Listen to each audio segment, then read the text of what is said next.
This is Margaret Koolman of Soul Astrology.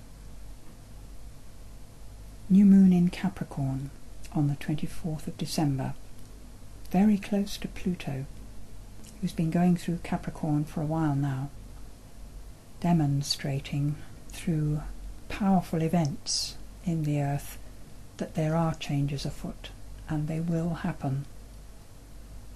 The Sun and Moon joining Pluto brings the emphasis of our focus to it, so that we're well aware during this next Sun-Moon month that things are shifting and that we do need to go with it. It also means that this focus joins in with the great pattern that there is, and you can see it in the chart. Sun, Moon and Pluto in Capricorn at the top, and the sextiles, the green lines to Neptune and Chiron, and from there to Jupiter in Taurus, linking in with the blue lines, the trines, and across then to Saturn as well. A lovely half hexagon,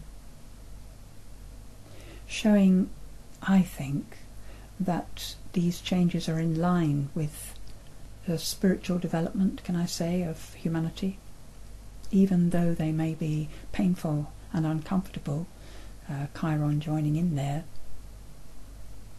Chiron was a centaur in mythology, and I think probably did a good deal of his teaching with his hooves. But Neptune being so close suggests that we really need to do this. And the link to Jupiter shows that it's about growth. Jupiter being in Taurus, it's about growth of the earth herself. It's the changes happening within the earth. We being part of the earth, we too have to change. We have a tendency to think we're in control of things, as though change could be made. But change comes about. Our job is to move with it.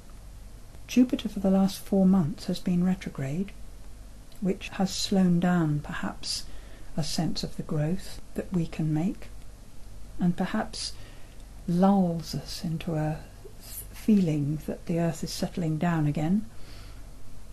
But on the 25th of December, Jupiter turns and begins its slow movement forwards again, accelerating as it goes.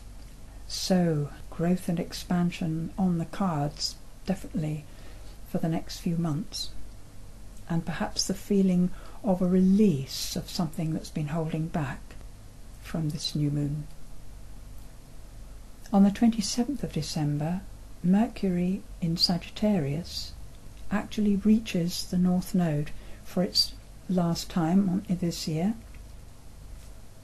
Because Mercury goes round with the Sun every year, this is something that happens on a regular basis, but it's nice to be aware of it. So the 27th of December is perhaps the moment when we have the opportunity again to see the way things are moving, to feel into the purpose of any changes that we might wish to be making, or any changes that are being forced upon us. Mercury will shortly after that square the Mars in Virgo. So a bit of a tussle between the work that needs doing and the fun we'd really rather be having. Also, perhaps that square is about not being too sure what work we should be getting on with in order to achieve the great ideals we can see ahead of us. A bit more of that not knowing that's happening over these months. This calls for patience and tolerance, rather than criticising ourselves or others for not getting it right or not being able to move forward in a clear, defined way.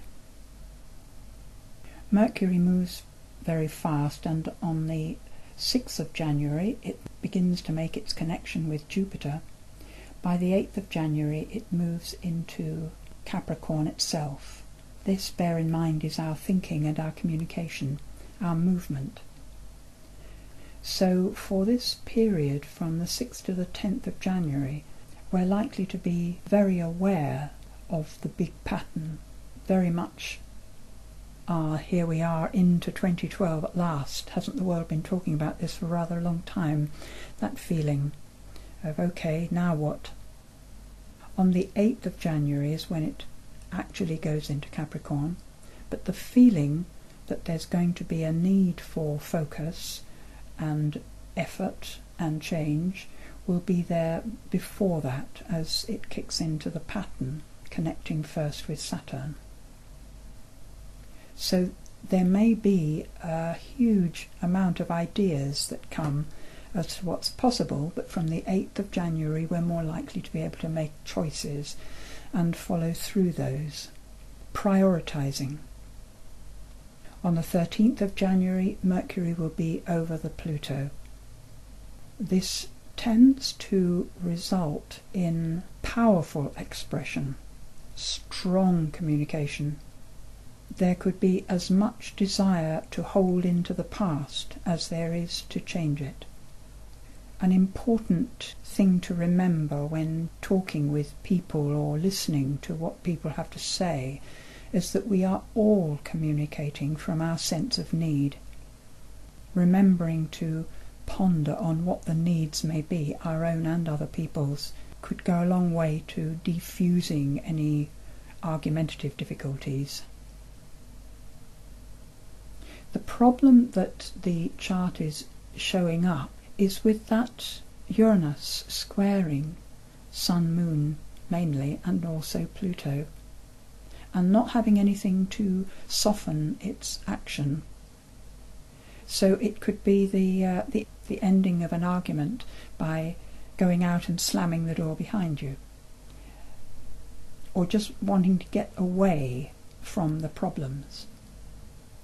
Also, getting away from problems sometimes by making a change, by throwing out something, by getting rid of something, by ending a relationship, which is not necessarily what one would do given a bit more time to consider it. So anything that helps us to slow down our actual reactivity could be very beneficial. Whatever ways you know to do that, then bring them forwards. Venus is also a bit out on a limb in Aquarius, going through Aquarius this month. It's very much about community, relating to people as individuals, everyone having as much right to their opinions as oneself. Being at right angles squaring the Jupiter tends to come at the same time as we overdo things. So it could be having such high ideals for community that we actually end up ignoring our own personal needs, which might be why the sudden reappearance of personal desires could be quite violent.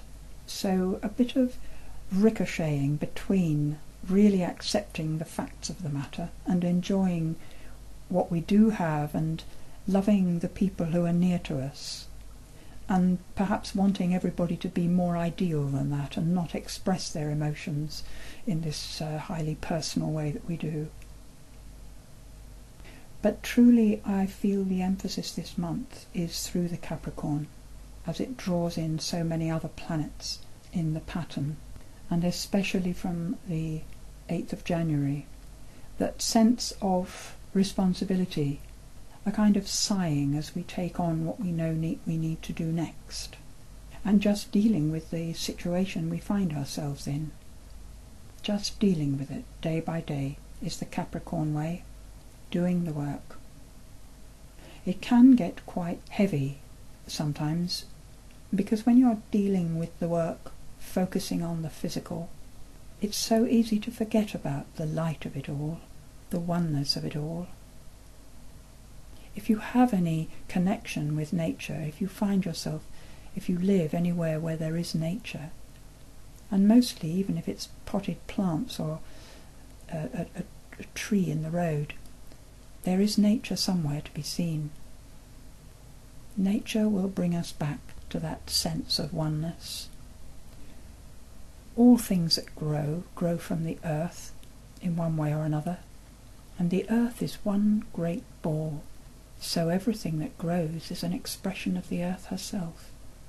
And we are those expressions also, just that we lift our roots as we walk along.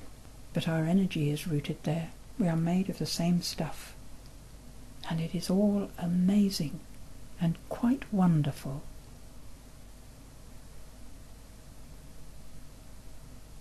The contemplation follows. Relax. Take a deep breath and let your cares fall from your shoulders as you sigh the breath away. Rest with these words for a while. There is a natural tendency when focusing on the material world and your needs within it to become heavy, energetically and emotionally. This contracts your space, and in that density the light appears to fade. This is the time to remember that nothing changes the light. It is only your outlook that has darkened, and this you can change now. As you rest here, allow the sensation of expansion to spread your atmosphere wider. Feel into that extended space until you become larger than your physical body, containing it with love and compassion. Let this expanded awareness hold your everyday self tenderly.